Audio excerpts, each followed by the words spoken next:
Young and dynamic leader Ayyanna Patrudu గారు ఉన్నారు.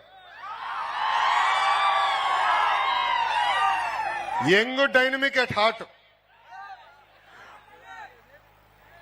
పులి ఆనాడు ప్రజల తరపున పోరాడితే అయ్యన్న పాత్రుడు గారి పైన ఏకంగా నిర్భయ కేసు పెట్టారు. కానీ ప్రజలు వెనకాల ఉండి నడిపించారు. మాకు మీరు అండగా నిలబడ్డారు. ఏం తప్పు చేయని చంద్రబాబు నాయుడు గారిని 53 రోజులు బంధిస్తే పెద్ద ఎత్తున మీరు బయటికి వచ్చి మాకు అండగా నిలబడ్డారు. అందుకే మాలో కసి పెరిగింది. సంక్షేమం చేయాలి, అభివృద్ధి చేయాలి లక్ష్యంతో ఈరోజు పనిచేస్తున్నాం. ప్రజలందరూ ఒక్కసారి ఆలోచించాలి.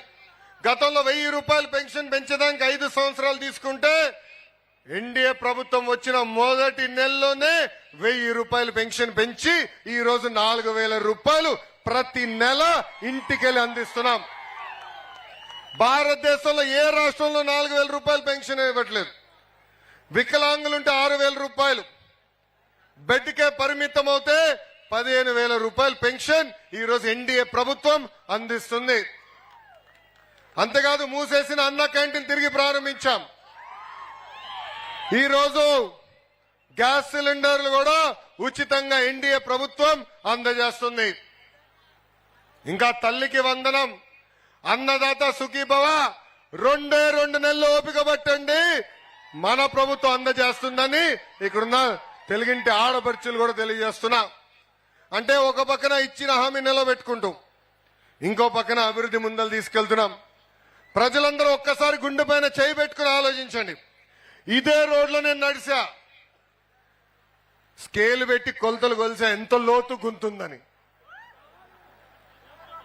నేనెక్కడ నడవాలంటే కార్యకర్తలు పక్కన పెట్టుకుని సరదాగా చేసి మాట్లాడుతూ నడిచేవాడిని. కానీ మన ప్రాంతానికి వచ్చి గల గుంటలు చూసి ఆగ్రహం ఇప్పుడు మాట్లాడదు, ఏ గుంతలు ఎప్పుడు పడతామో తెలియని పరిస్థితి.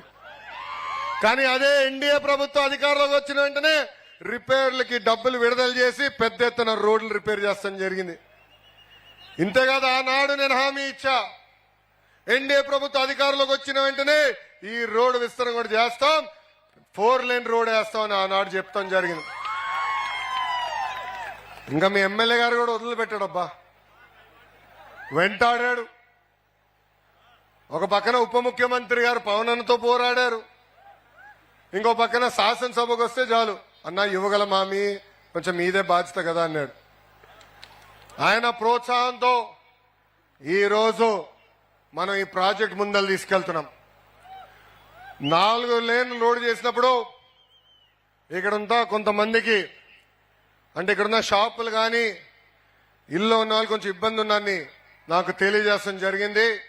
ఇక్కడ గౌరవ కలెక్టర్ గారు ఉన్నారు, ఇంకా కొల్లు రవీంద్ర గారు ఇన్ఛార్జ్ మంత్రి గారు ఉన్నారు.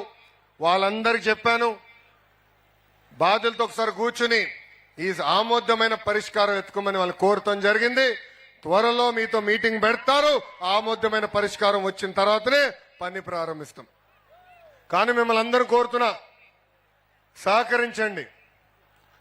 అభివృద్ధి కార్యక్రమాలు మళ్ళీ మళ్ళీ రావు, వచ్చినప్పుడు పుచ్చుకోవాలి. ఎందుకంటే మన ప్రాంతం అద్భుతంగా అభివృద్ధి చెందబోతుంది.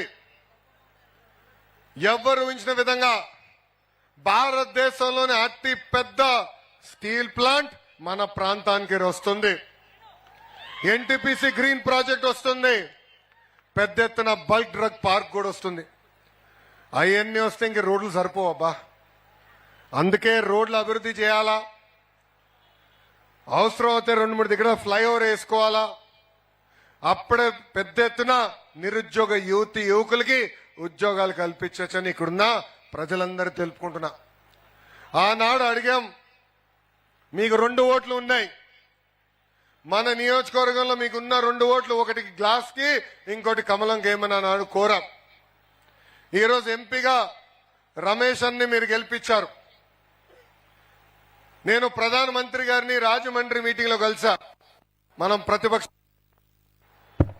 ప్రతిపక్షంలో ఉన్నప్పుడు ఆనాడు ప్రధానమంత్రి గారు అడిగారు, మీరు ఎన్ని ఎంపీ సీట్లు గెలుస్తారనుకుంటున్నారు? ప్రధానమంత్రి గారికి చెప్పా, సార్ 22 గెలుస్తామని. అంత వస్తాయా అన్నారు. ప్రజల్లో కసి ఉంది సార్, చేసి చూపిస్తామని చెప్పా. ప్రమాణ స్వీకారం అప్పుడు ప్రధానమంత్రి గారి దగ్గరికి వెళ్ళాం. వెళ్ళి నన్ను క్షమించండి సార్ అన్నా. ఎందుకు రా అన్నాడు. 22 గెలిపిస్తా ఉన్నాను సార్, 21 వచ్చింది సార్ అన్నా. ఒకటి తక్కువ పడింది సార్ మాకని గట్టిగా వెనకాల తట్టి ముందలకెళ్ళు, రాష్ట్రాన్ని మనం కలిసికట్టుగా అభివృద్ధి చేద్దామని హామీ ఇచ్చారు ప్రధానమంత్రి నరేంద్ర మోడీ గారు.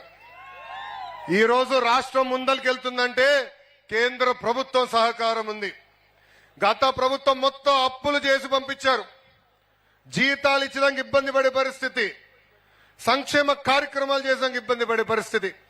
కానీ కేంద్రంలో ఉన్న నరేంద్ర మోడీ గారి సహకారంతో ఈ రోజు మన రాష్ట్రం ముందలకెళ్తుంది. దక్షిణ భారతదేశంలోనే ఎక్కడ లేని విధంగా మనకి ప్రాజెక్టులు ఇచ్చారు, అభివృద్ధి కార్యక్రమాలు చేస్తున్నారు. ప్రజలందరూ తెలుస్తున్నా 5 సంవత్సరాలు ఓపిక పట్టండి, మన ప్రాంత రూపురేఖలు మార్చే బాధ్యత ఎన్డీఏ ప్రభుత్వం తీసుకుంటుంది. ఇంకా తెలుగుదేశం, జనసేన, భారతీయ జనతా పార్టీ కార్యకర్తలందరినీ కోరేది ఒకటే, కలిసికట్టుగా పోరాడాలి, కసితో పనిచేయాలి. అధికారంలోకి వచ్చామని అజం ఉండకూడదు. 10 కాదు 100 మెట్లు తగ్గి ప్రజల కోసం అహర్నిశలు కష్టపడాలి, ప్రజలకు అందుబాటులో ఉండాలి. ప్రతి నెల 1వ తారీఖు వచ్చినప్పుడు మనందరం వెళ్ళి అవ్వ తాతలకి పెన్షన్ ఇవ్వాలి. ఊరిలో సమస్యలుంటే తెలుసుకుని శాసనసభ్యుడికి, ఎంపీ గారికి తెలియజేయాల్సిన బాధ్యత కూడా మనందరి పైన ఉందని గౌరవ తెలుగుదేశం, జనసేన, భారతీయ జనతా పార్టీ కార్యకర్తలు తెలియజేస్తున్నాం. మనం గత 5 సంవత్సరాలు చూసాం. అడ్డగోలుగా కేసు పెట్టారు. చంద్రబాబు నాయుడు గారు గేట్ కి తాడు కట్టారు. చంద్రబాబు నాయుడు గారు ఆనాడు విశాఖపట్నం ఎయిర్పోర్ట్కి వస్తే బయటికి రానికుండా చేశారు. రామ్ తీర్థంలో రాముడి తల కోసేస్తే ఆ విగ్రహం చూసేదానికి చంద్రబాబు నాయుడు గారికి వెళ్తే ఆనాటి ఎస్పీ గారే స్వయంగా అడ్డంగా టిప్పర్లు పెట్టారు. అలాంటి పరిస్థితుల్లో మనందరం పోరాడాం. రాష్ట్ర ప్రయోజనాల కోసం పోరాడాం, రాజకీయ స్వాతంత్రం కోసం కాదు. ఆనాడు చంద్రబాబు నాయుడు గారిని అరెస్ట్ చేస్తే రాష్ట్రం కోసం పవనన్న కలిసికట్టుగా వచ్చి కలిసి పోరాడదాం, ఈ సైకోని ఇంటికి పంపిద్దాం అని చెప్పారు. కార్యకర్తలందరూ చెప్తున్నా, 151 11 అయింది. దానికి కారణం వాళ్ళ అజం, దానికి కారణం వాళ్ళు చేసిన తప్పుడు పనులు. మనం క్రమశిక్షణతో ఉండాలి.